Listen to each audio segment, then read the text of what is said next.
Welcome, everyone, to the Daily Slab for Friday, November 11th, 2022.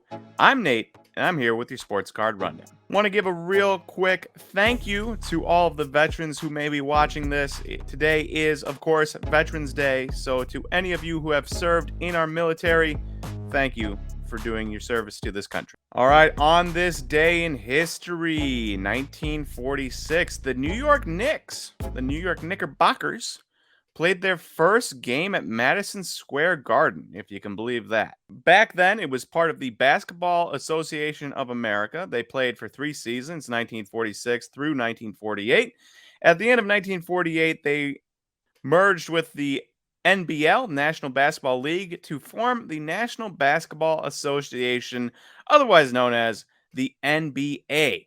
The founding teams that still exist from the BAA was the Boston Celtics, the New York Knicks, and the Philadelphia Warriors, who are now, of course, the Golden State Warriors. Teams that joined eventually to the BAA but weren't founding members that still exist today. The Minnesota Lakers, who became the LA Lakers, they joined in 1948. The Fort Wayne Pistons, who obviously became the Detroit Pistons, they also joined in 1948. And then the Rochester Royals, who joined in 1948, and they are now the Sacramento Kings. Hand up if you knew that the Sacramento Kings were a founding member of the BAA or the NBA, because I sure did not know that. The first game between the Knicks and the Celtics took place December 7th, 1946. I thought that was a pretty interesting thing. Two very historic franchises there. And there were 2 players that played in the first game of the season for the Knicks in 1946 that have cards in 1948 Bowman. You can see them on your screen here. Sid Hertzberg, PSA 6 that just sold for $195 on September 26, 2022. And Tommy Burns, who also had 1948 Bowman, PSA 8.5, sold for $625 way back in March 17th of 2022. So pretty cool little history that I did not know myself. And if you didn't know it, I hope you found it interesting. And if you did know it, well, you got a refresher. All right, our Who's Hot of the day is Javon Carter. So West Virginia alum, stud at West Virginia. I watch a lot of Kansas basketball. West Virginia is Big 12, and Javon Carter was always a terror defensively in the Big 12. It stunk to play him, and he continued that trend in the NBA. He is known for his defense, not his offense. In fact, he's known for his defense and not his offense so much that their teams willingly let him go multiple times. He is on his 4th team in 5 years playing with the Bucks this year, and he did something that quite possibly, now I don't have the best memory, might be the most shocking 30-point game that I can remember, because he scored 36 points and 12 assists and 4 rebounds the other night. He shot 15 for 27 from the field and 5 for 10 from 3. And what's crazy about this was that there was no Giannis, no Chris Middleton, no Drew Holiday. So we needed somebody to step up. He stepped up in a huge way, getting those 36 points and 12 assists against Oklahoma City to lead the Bucks to a 2-overtime win against OKC. Nice sign for the Bucks to know that they can beat another NBA team without their top 3 players.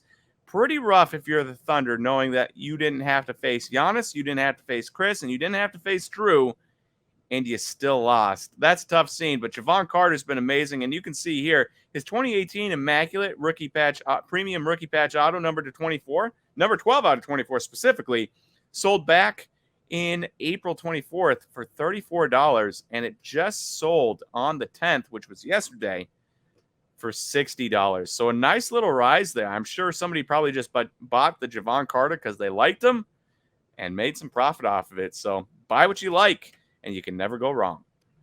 All right, our trender for today is Lauri Markkanen. Yes, Lauri Markkanen and the Utah Jazz. So we wrote about Lauri Markkanen a couple months ago, maybe in the Daily Slab, and he was just getting off the Eurobasket tournament, in which he had a very good tournament, and it was like, is he going to be a breakout player? Maybe, maybe not. Who knows? Well, you fast forward, the Jazz have played 13 games this year, and yeah, he's a breakout player. Markkanen's been amazing. He's averaging 22.7 points, 8.8 rebounds, and 2.5 assists. And the finish forward is leading the Jazz, a Jazz team that was trying to tank for Victor Wembanyama, if I'm saying that correctly, they're probably going to try to tank for him. You trade Rudy Gobert and Donovan Mitchell away, yeah, it's probably tank season. And yet they bring in Lauri Markkanen, they bring in Colin Sexton, they bring in a bunch of different guys through various trades that kind of have something to prove now that they're cast off by their old teams. They've got a number of first-round picks there. Ochai Agbaji and Udoka Azubuike, my Kansas boys. They've got talent and they've got something to prove, and they are the best story in the NBA, if you ask me, at 10-3. Nobody expected it. If they were 3-10, nobody would have been shocked. 10-3, amazing. And a lot of that has to do with Lauri Markkanen exploding. And you can see his Prism Silver PSA 9 here. 3 months ago, started at $17.99 on September 1st, 2022.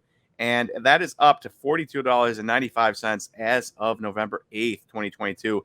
That's a 139% increase in price, which is pretty stinking good considering where we're at in the market. And it just goes to show you that you can still make money on PSA 9s, on non-numbered silver base cards if you buy the right guy. And Lauri Markkanen, coming out of the Eurobasketball, seemed like he might have been the right guy, but now we really know he is the right guy. Now, what the Jazz do from here is up for debate. I'm sure that they're probably still trying to lose. Ownership, GM is probably still trying to lose.